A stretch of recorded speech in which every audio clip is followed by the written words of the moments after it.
थेट जाणार आहोत लालबागच्या राजाच्या इथे। सध्या जुई जाधव ही आपल्या सोबत आहे आणि जेएसबी गणपतीपासून विशाल पाटील आपले प्रतिनिधी आपल्या सोबत आहेत। दोन्हीकडचा उत्साह अक्षरशः वाखाणण्याजोगा आहे।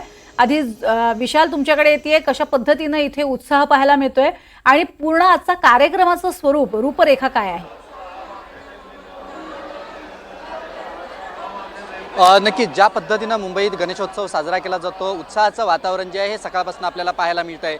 आता मी माटुंगा सर्कल येथील जीएसबी गणपतीच्या ठिकाणी आहे। या ठिकाणी जर आपण पाहायला गेलं तर मोठ्या संख्येनं गणेश भक्त जे आहेत हे बाप्पाचं दर्शन घेण्यासाठी जे आहेत हे येताना आपल्याला पाहायला मिळत आहेत। मुंबईतील जीएसबी सेवा मंडळ हे शिस्तबद्ध मंडळ म्हणून ओळखलं जातं आणि जीएसबी बाप्पाची एक वेगळी ओळख आहे, ती म्हणजे श्रीमंत गणपती बाप्पा म्हणून जीएसबी बाप्पाची ओळख आहे। जवळपास या मंडळानं 350 कोटीचा विमा जो आहे हा बाप्पांचा काढलेला आहे। सोन्या चांदीचा गणपती म्हणून सुद्धा बाप्पाची ओळख जी आहे ही या बाप्पाची आहे। त्यासोबत 5 दिवसाचा बाप्पा जो आहे हा या ठिकाणी विराजमान झालेला आहे आणि या बाप्पाचं रूप पाहण्यासाठी, बाप्पाचं दर्शन घेण्यासाठी मोठ्या संख्येनं गणेश भक्त जे आहेत हे दाखल झालेले आहेत। खरं तर जीएसबी सेवा मंडळाच्या पूजा ज्या आहेत ह्या वेगवेगळ्या पद्धतीनं असतात। अनेक गणेश भक्त जे आहेत हे या ठिकाणी त्यांच्या मनोकामना पूर्ण झाल्यानंतर तुला जी आहे ही केली जाते। आपल्यासोबत प्रतिनिधी आहेत, आपण त्यांच्याशी बोलणार आहोत। कशा पद्धतीनं कार्यक्रमांची रूपरेषा आहे, काय रेलचेल असणार आहे या 5 दिवसांमध्ये?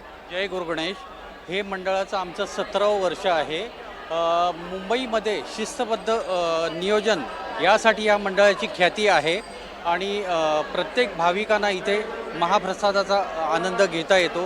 देशभरातून अनेक भक्त या इथे सेवेला येत असतात, दर्शनाला येत असतात आणि जीएसबी बाप्पाची जी आहे ही वेगळ्या पद्धतीनं पूजा केली जाते, वेगवेगळ्या पद्धतीचे होम हवन केले जातात। हे काय पद्धतीचे आहे, त्याचं महत्त्व काय आहे? आपल्या हिंदू संस्कृतीप्रमाणे जी पूजा केली जाते ते सगळे कार्यक्रम इथे तुम्हाला पाहायला मिळतील। होम हवन असो, तुलाभार असो किंवा इतरही पूजा असेल तर हे शिस्तबद्ध पद्धतीत हिंदू संस्कृतीप्रमाणे इथे केले जातात।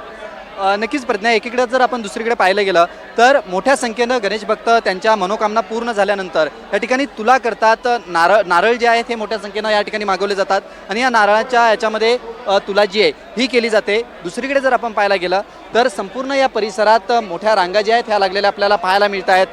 एकीकडे होम हवन सुद्धा जो आहे तो या ठिकाणी सुरू आहे, कारण का ज्या पद्धतीनं आपण पाहतोय सकाळी पहाटेपासून या ठिकाणी मोठ्या संख्येने गणेश भक्त जे आहेत हे येऊ लागलेले आहेत बाप्पाचं रूप पाहण्यासाठी या ठिकाणी येऊ लागलेले आहेत। कारण जीएसबी गणपती बाप्पाचं एक वेगळी प्रसिद्धी आहे, ती म्हणजे श्रीमंत गणपती म्हणून ओळखलं जातं, सोन्या चांदीचा गणपती म्हणून ओळखलं जातं आणि माटुंगा सर्कलमध्ये अशाच पद्धतीनं ही गर्दी जी आहे ही आपल्याला पाहायला मिळते। प्रज्ञा, नक्कीच, आणि ही रेलचेल येत्या काळामध्ये अशीच आपल्याला पाहायला मिळणार आहे। विशाल, तुम्ही आपल्या सोबतच राहा।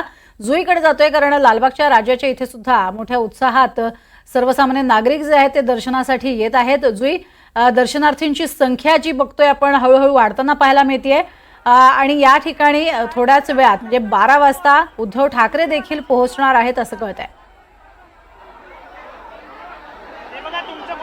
अगदीच प्रज्ञा, आपण पाहतोय की 12 वाजता शिवसेना उद्धव बाळासाहेब ठाकरे पक्षाचे प्रमुख उद्धव बाळासाहेब ठाकरे इथे दर्शनासाठी येणार आहेत आणि ते इथे आरती करणार आहेत। मात्र त्याआधी आपण पाहतोय पहाटेपासूनच जी गर्दी इथे लोटलेली आहे भक्तांची, ती गर्दी थांबायचं नाव घेत नाही आहे, कारण का बाप्पाचं लाडकं रूप पाहण्यासाठी, बाप्पाची एक झलक पाहण्यासाठी सगळेच जण पहाटेपासून इथे जमलेले आहेत दर्शनासाठी आणि ती गर्दी इथे थांबलेली आपल्याला जरा देखील पाहायला मिळत नाही आहे। उद्धव बाळासाहेब ठाकरे यांच्या हस्ते आरती होणार आहे दुपारी 12 वाजता, ते इथे येणार आहेत। तेव्हा कुठे ना कुठेतरी ह्या रांगा ज्या आहेत त्या शांत केल्या जाणार आहेत, रांगा थांबवल्या जाणार आहेत, कारण का आरती केली जाणार आहेत। मात्र त्याआधी जितके भाविक येत आहेत त्यांना दर्शन देण्यात जात आहे। मुखदर्शनाची रांग असेल, चरणस्पर्शाची रांग असेल, नवसाची रांग असेल, अशा तिन्ही रांगातून नागरिकांना, भाविकांना सोडलं जात आहे बाप्पाचं दर्शन घेण्यासाठी। सोन्याच्या राजमहालात गणपती बाप्पा, लालबागचा राजा हा विराजमान झालेला आहे आणि अगदी लहान मोठ्यांपासून सगळ्या वयोगटातील जे नागरिक आहेत, भक्त आहेत, केवळ मुंबई महाराष्ट्राचे नाही तर त्याच्या बाहेरचे देखील इथे जमलेले आहेत आणि सगळ्यांचं लक्ष वेधलेलं आहे ते म्हणजे गणपतीचा जो मुकुट आहे त्याकडे, कारण का 20 किलोचा हा मुकुट आहे, जवळपास 16 कोटी रुपयांचा हा मुकुट आहे. त्यामुळे ते विशेष आकर्षण या सोन्याच्या दरबारामध्ये, लालबागच्या राजाच्या या दरबारात आपल्याला पाहायला मिळत आहे. प्रज्ञा, नक्कीच. तर लालबागच्या राजाचं हे रूप पाहण्यासाठी दर्शक जे सर्वसामान्य भाविक आहेत ते गर्दी करतायत आणि त्यामुळेच आपण बघतोय की दरवर्षी ज्या रांगा लागतात त्या रांगांमध्ये दिवसागणिक वाढ होतानाही पाहायला मिळते. मात्र सगळ्यात महत्त्वाचं जुई, दरबार जो आहे तो सजलेला आहे, मयूर दरबार अशी ओळख आहे. या दरबाराची जी वैशिष्ट्य आहेत त्याबद्दल थोडीशी माहिती. अगदीच आपण प्रज्ञा पाहतोय की मयूर जे आहे, मयूरासन लालबागच्या राजाने बसलेलं आहे मयूरासनावरती आणि 2 मयूर जे आहेत ते आपण पाहतोय लालबागच्या आसनाच्या मागे. आपल्यासोबत अध्यक्ष आहेत, आपण त्यांच्याकडूनच खरं तर जाणून घेऊया की नेमकं काय वैशिष्ट्य आहे. बाळासाहेबजी, काय सांगाल तुम्ही, यंदाचं डेकोरेशन काय? कारण का लालबागच्या राजाच्या सजावटीची चर्चा सगळीकडे असते.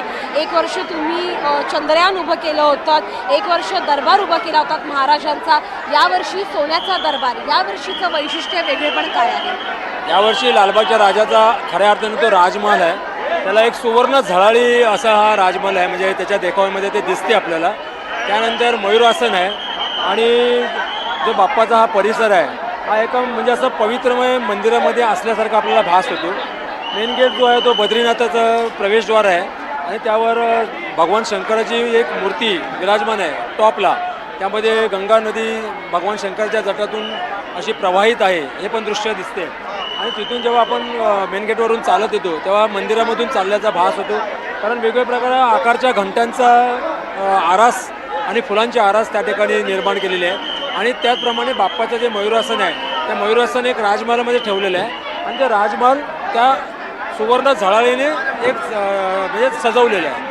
बाप्पाचं जे हे मंडप आहे, जे आसन आहे, त्याच्या 2 बाजूला आम्हाला शंकर दिसत आहेत, त्यामुळे ते कसलं प्रतीक आहे? बाप्पाच्या या मंडपाच्या पुढील बाजूस भगवान शंकर आणि माता पार्वतीचं एक पूर्णाकृती मूर्ती आहे, प्रतिकृती आहे. आणि ते म्हणजे आता आपण सर्व ज्ञात आहोत की गणेश हे भगवान शंकर आणि पार्वती माताचे पुत्र आहेत, त्यामुळे तो त्यांचा असा एक आपण परिवार खऱ्या अर्थाने दाखवलेला आहे असं आम्हाला म्हणजे वाटते. आपण ऐकलंच प्रज्ञा काय यांचं म्हणणं आहे की परिवार दाखवण्यात आला आहे इथे. गणेशाचा म्हणजे शंकर आहेत, पार्वती आहेत, मयूरासनावरती लालबागचा राजा विराजमान झाले. अगदी जी थाट, जी शान लालबागच्या राजाची असं म्हटलं जातं, ती शान, ती थाट आपल्याला इथे बाप्पा विराजमान झाल्यानंतर देखील पाहायला मिळते.